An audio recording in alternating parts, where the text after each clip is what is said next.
The cafeteria of the Celestial Accord, humanity's first joint diplomatic vessel, buzzed with the USUAL Chinese letter chaos of 100 different species attempting to coexist.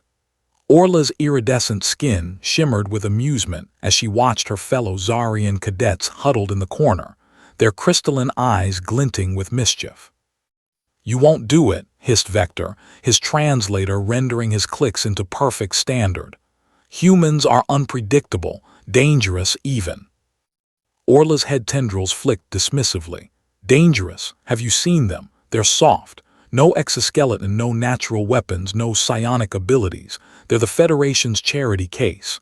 She glanced across the cafeteria at the lone human sitting by himself, a young man with dark hair and tired eyes, mechanically eating something brown and unidentifiable. "I'll sit next to him for the entire meal. Easy credits." The bet was made. 50 Federation credits that Orla wouldn't last 10 minutes beside the human without fleeing. Her people, the Zarian, were empaths. They could sense emotions, intentions, the very psychic weight of a being's presence. Humans were supposed to be psychically null, empty voids in the empathic spectrum. Sitting beside one would be like sitting beside a corpse. Unpleasant but hardly dangerous. Orla grabbed her nutrient tray and glided across the cafeteria, her confidence absolute. The human didn't look up as she approached, didn't acknowledge her presence as she settled onto the bench beside him. He simply continued eating, his jaw working mechanically, his eyes focused on nothing in particular. "Mind if I sit here?" Orla asked, though she'd already seated herself. The human, his name tag read Jackson Chen, Engineering Corps, finally glanced at her. His eyes were brown, unremarkable by most species standards, but something about the directness of his gaze made Orla's confidence waver for just a moment. "Free station," Jackson said simply, then returned to his meal. Orla relaxed. This would be easier than she thought. She extended her empathic sense toward him, expecting to feel nothing, the usual void that humans presented to her kind. What she felt instead made her breath catch. It wasn't emptiness, it was a storm. Emotions crashed through her like a tidal wave, not chaotic but layered, controlled, compressed into such density that it felt like touching a star. Grief and determination braided together, fear and courage in perfect balance. Loneliness that stretched back years, counterweighted by hope so fierce it burned. And beneath it all, flowing like a deep current, was something her people didn't have a word for, the absolute, unshakable will to continue. Orla gasped, her head tendrils retracting involuntarily. Jackson looked at her with mild concern. "You okay?" Yes," Orla managed, though her voice trembled. "I'm fine." She should leave. She should collect her dignity and walk away. But the bet wasn't the reason she stayed. She stayed because in that brief empathic touch she'd felt something impossible. Jackson wasn't psychically null. He was psychically armored. Humans didn't lack emotional presence. They compressed it, contained it, carried it all internally like a fusion reactor in a shielded core. "You're Zarian," Jackson observed, breaking the silence. It wasn't a question. "Yes, Orla. Engineering track, second rotation." "Jackson, third rotation. You're young for this posting." Orla's pride flared. "I'm a prodigy, top of my cohort in multi-dimensional mathematics," and she stopped herself. Why was she showing off to this human? "What about you?" Jackson shrugged. "I'm good at fixing things that break in ways they're not supposed to break. Useful skill on a prototype vessel." He took another bite of his food, then added, "Also, I volunteered." "Volunteered?" Orla's head tendrils perked up. "Most species are assigned to the Accord. It's considered a prestigious hardship posting." "Yeah, well." Jackson's expression didn't change, but Orla felt the current of emotion shift, grief rising to the surface before being pushed down again. "Didn't have much keeping me on Earth. Figured I'd be more useful out here." Before Orla could respond, the ship lurched violently. Alarms shrieked through the cafeteria as beings from a dozen species were thrown from their seats.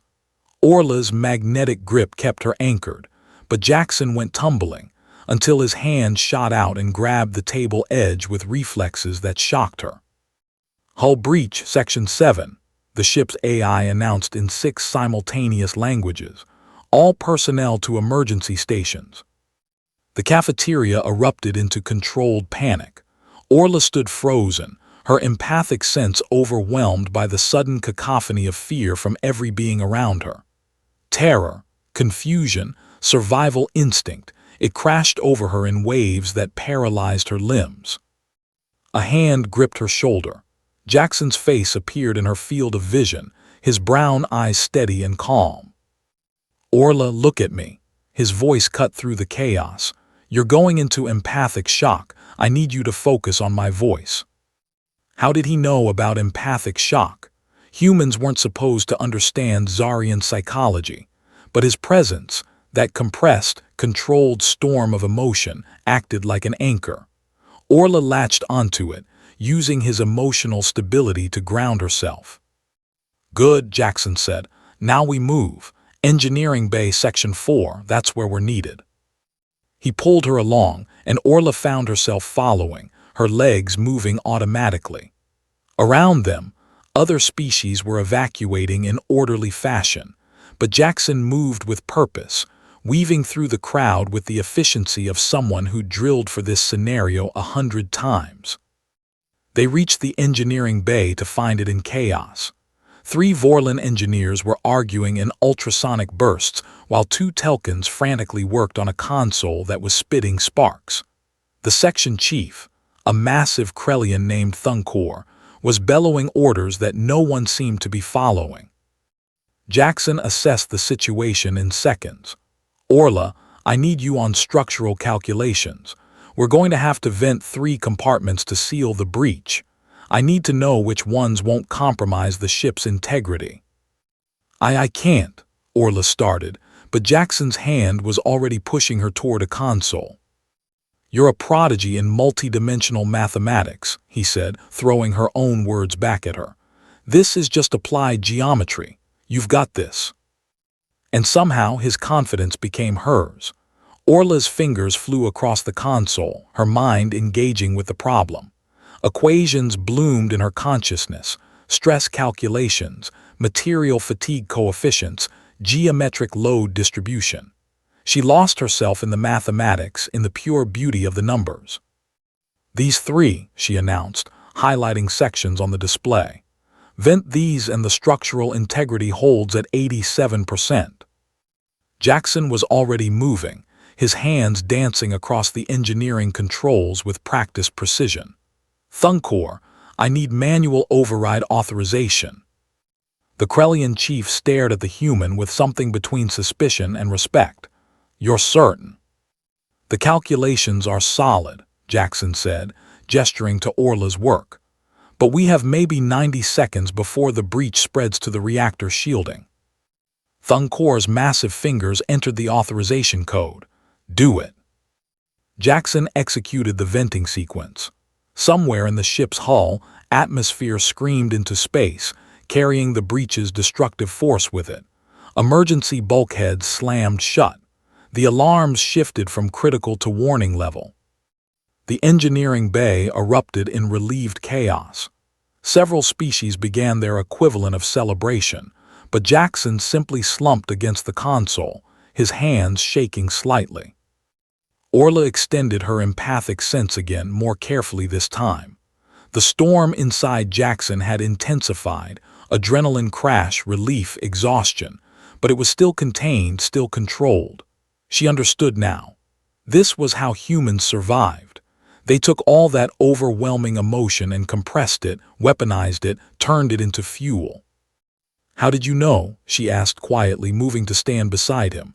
"About empathic shock." Jackson managed a tired smile. "Read a lot.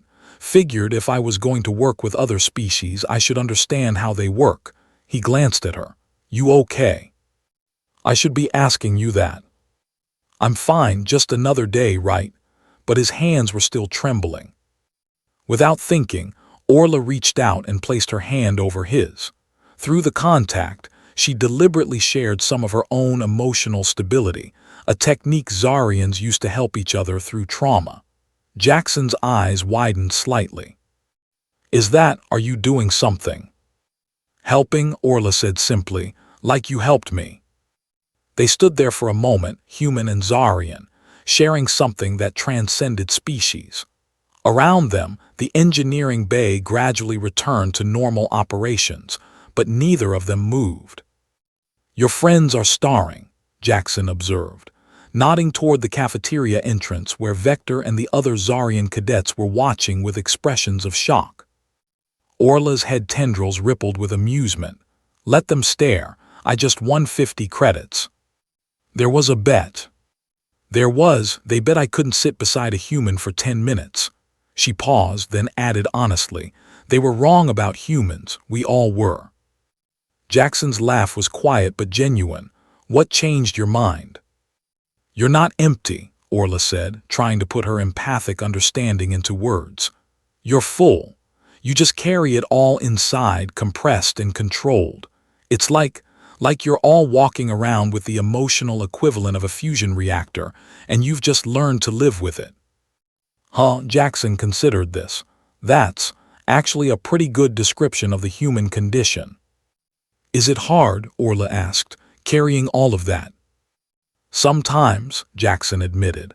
But it's also what makes us human. We feel everything all the time and we choose to keep going anyway. We don't have telepathy or empathy to share the load. We just have each other and the choice to continue. That word again, continue, the deep current running through Jackson's emotional storm. I think, Orla said slowly, that humans might be the bravest species in the Federation. Jackson smiled, or the stubbornest. Maybe both. As they finally left the engineering bay, walking side by side through the corridors of the Celestial Accord, Orla reflected on how quickly perspective could shift.